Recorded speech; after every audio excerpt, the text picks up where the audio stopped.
আজকে আপনাদের জন্য নিয়ে এসেছি ছত্তিশগড়ের কিছু ফেমাস টুরিস্ট স্পটগুলি। তো দেখুন, প্রথমে চলে আসছে চিত্রকূট ওয়াটারফল। এই চিত্রকূট ওয়াটারফলটি ছত্তিশগড়ে জগদলপুর এলাকা থেকে 38 কিলোমিটার পশ্চিমে অবস্থিত।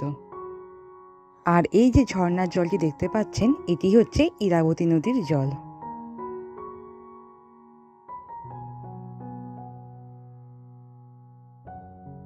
এরপর পরবর্তী দর্শনীয় স্থান হচ্ছে রাজীব লোচন মন্দির। এই মন্দিরটি ছত্তিশগড় রাজ্যের গড়িয়াবন নামক জেলার রাজীব নামক স্থানে অবস্থিত। এখানে বিষ্ণুদেবের চতুর্ভুজ রূপে পূজিত করা হয়। ওনার শঙ্খ, চক্র, গদা ও পদ্ম 4 হস্তে রয়েছে। এখানে বিষ্ণুদেবের চোখ কমল সদৃশ্য, তাই এনাকে কমললোচনও বলা হয়ে থাকে। এর পরবর্তী ডেস্টিনেশন হচ্ছে তীরথগড় ওয়াটারফল। তীরথগড় জলপ্রপাত ছত্তিশগড় রাজ্যের বস্তার জেলায় অবস্থিত। এটি খুব সুন্দর একটি মনোরম প্রকৃতির জলপ্রপাত। এটি প্রাকৃতিক সৌন্দর্য, শান্ত পরিবেশ ও অ্যাডভেঞ্চারের জন্য বিখ্যাত। বর্ষাকালে এই জলপ্রপাতের জল দুধের মতন ঝরে বলেই একে দুধঝরনা বলা হয়। এর পরবর্তী দর্শনীয় স্থান হচ্ছে ভোরামদেব মন্দির। এই মন্দিরটি ছত্তিশগড়ে কবিরধাম জেলার চৌরাঙ্গা গ্রামে অবস্থিত। মন্দিরটিতে মূলত শিবের উপাসনা করা হয়, আর স্থানীয়রা একে ভোরামদেব রূপে পূজিত করেন। এটি একটি প্রাচীন শিব মন্দির। এখানে প্রচুর স্থাপত্য ভাস্কর্য নিদর্শন লক্ষ্য করা যায়। এই মন্দিরের স্থাপত্য ও ভাস্কর্য শৈলী খাজুরাহ ও কোণার্ক মন্দিরের সমতুল্য বলে গণ্য করা হয়। এখানে আসলে আপনারা ধর্ম, ইতিহাস ও প্রকৃতির ছোঁয়া একসঙ্গেই পেয়ে যাবেন। এর পরবর্তী একটি খুব সুন্দর ডেস্টিনেশন হচ্ছে কাঙ্গির ভ্যালি ন্যাশনাল পার্ক। ন্যাশনাল পার্কটি ছত্তিশগড় রাজ্যের বস্তার জেলার জগদলপুর এলাকায় অবস্থিত। কাঙ্গির নদীর নাম অনুসারে এই উদ্যানটির নামকরণ করা হয়েছে।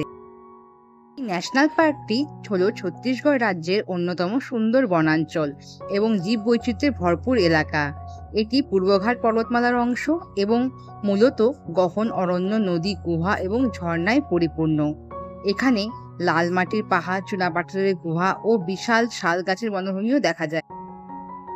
এর পরবর্তী ডেস্টিনেশন হচ্ছে মহারাজ ঘাসিদাস মেমোরিয়াল মিউজিয়াম। ছত্তিশগড়ের রায়পুরে অবস্থিত।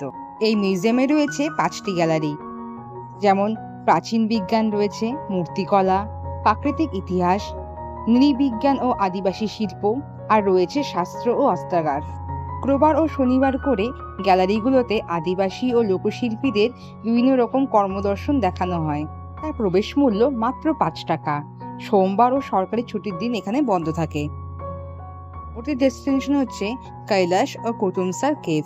এই দুটো গুহাই কিন্তু পাশাপাশি অবস্থান করে। কৈলাস গুহা কঙ্গের উপত্যকায় ছোট পাহাড়ের শীর্ষে অবস্থিত, আর কুতুমসার গুহা কঙ্গের উপত্যকায় জগদলপুর থেকে প্রায় 35 থেকে 40 কিলোমিটার দূরে অবস্থিত। এই গুহা অক্টোবর থেকে মে মাস পর্যন্ত খোলা থাকে। বর্ষার সময় অর্থাৎ জুন থেকে অক্টোবর বন্ধ থাকে। এর ভিতরে অন্ধ মাছ, অদ্ভুত সরীসৃপ ও জীবজন্তুর সন্ধানও পাওয়া গেছে। ডেস্টিনেশন হচ্ছে শিরপুর হেরিটেজ সাইট। এটি একটি প্রাচীন ধ্বংসাবশেষই বলা চলে। এক সময় মহেন্দ্রপুরের রাজধানী ছিল। 5ম ও 12 শতাব্দীর মধ্যে তৎপর সহকারে হিন্দু, বৌদ্ধ ও জৈন ধর্মের কেন্দ্র হিসেবে পরিচিতি ছিল। শিরপুর প্রাচীন archaeological museum in the open হিসেবে পরিচিত। শিরপুর শুধু প্রাচীন ধ্বংসাবশেষ নয়, এটি ইতিহাস, ধর্ম ও সংস্কৃতির একটি জীবন্ত অধ্যায়। এটি ছত্তিশগড় সংস্কৃতির গর্ব।